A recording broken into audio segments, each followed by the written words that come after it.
ഇന്നലെ ക്രിസ്മസുമായി ബന്ധപ്പെട്ട ഒരു ഇൻവിറ്റേഷൻ ചെയ്യാൻ വേണ്ടി ഞാൻ ഒരു ആപ്ലിക്കേഷനകത്ത് കയറി. ഒരു ഇൻ്റർനാഷണൽ ആപ്ലിക്കേഷനാണ്, ഇഷ്ടംപോലെ ഡിസൈനുകൾ കിട്ടും, അതുകൊണ്ടാണ് അതിനകത്ത് കയറിയത്. അതിനകത്ത് പോയി ടൈപ്പ് ചെയ്ത് കൊടുത്തു ക്രിസ്മസ് കാർഡ്സ് എന്ന്.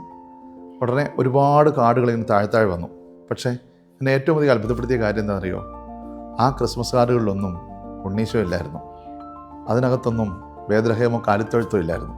പകരം ക്രിസ്മസ് പാപ്പായും കുറേ ഗിഫ്റ്റുകളും കുറേ മൃഗങ്ങളും കുറേ അലങ്കാരങ്ങളും ക്രിസ്മസ് ട്രീയും മാത്രമായിരുന്നു അതിനകത്തൊക്കെ ഉണ്ടായിരുന്നത്.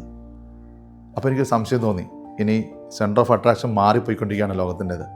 ഉടനെ ഞാൻ ജെമിനിക്കകത്ത് പോയി. ഇപ്പോൾ ജെമിനിയോടാണല്ലോ ചോദ്യമല്ല. ഞാൻ ചോദിച്ചു, Gemini, what is the centre of attraction for Christmas today? ഉടനെ ജെമിനി ഇരിക്കുന്ന ഉത്തരം എന്നെ വളരെയധികം സന്തോഷിപ്പിച്ചു. ജെമിനി പറഞ്ഞു, definitely the centre of attraction of Christmas is Jesus Christ and the manger at Bethlehem. പ്രിയപ്പെട്ടവരെ, ഇന്ന് നമ്മുടെ ചുറ്റും നോക്കിയാൽ അറിയാം, ക്രിസ്മസിൽ നിന്ന് ഉണ്ണീശോയും ബേത്ലഹേമും കാലിത്തൊഴുത്തും ഒക്കെ ഇങ്ങനെ ഒരു പുകമറയത്തേക്ക് മാറ്റപ്പെട്ടുകൊണ്ടിരിക്കുകയാണ്. പകരം മറ്റാഘോഷങ്ങളും അലങ്കാരങ്ങളും ഒക്കെ ഫ്രണ്ടിൽ കയറി വന്നു തുടങ്ങി. അതുകൊണ്ട് നമ്മുടെ ആഘോഷങ്ങളിലെങ്കിലും ഈശോയെ തിരിച്ച് നമുക്ക് സെൻറ്ററിലേക്ക് കൊണ്ടുവരാം. നമ്മുടെ ആഘോഷങ്ങളുടെ എല്ലാം സെൻറ്റർ ഉണ്ണീശോ ആയിരിക്കട്ടെ.